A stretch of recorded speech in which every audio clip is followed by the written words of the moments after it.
بسم اللہ الرحمن الرحیم۔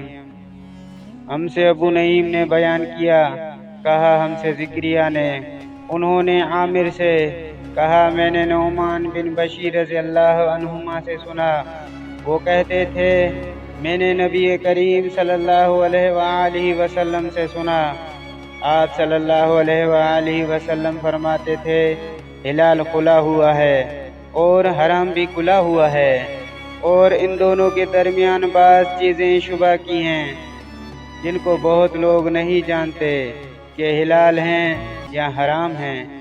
پھر جو کوئی شبہ کی چیزوں سے بھی بچ گیا اس نے اپنے دین اور عزت کو بچا لیا، اور جو کوئی ان شبہ کی چیزوں میں پڑ گیا اس کی مثال اس چرواہے کی ہے جو شاہی محفوظ چراگاہ کے آس پاس اپنے جانوروں کو چرائے۔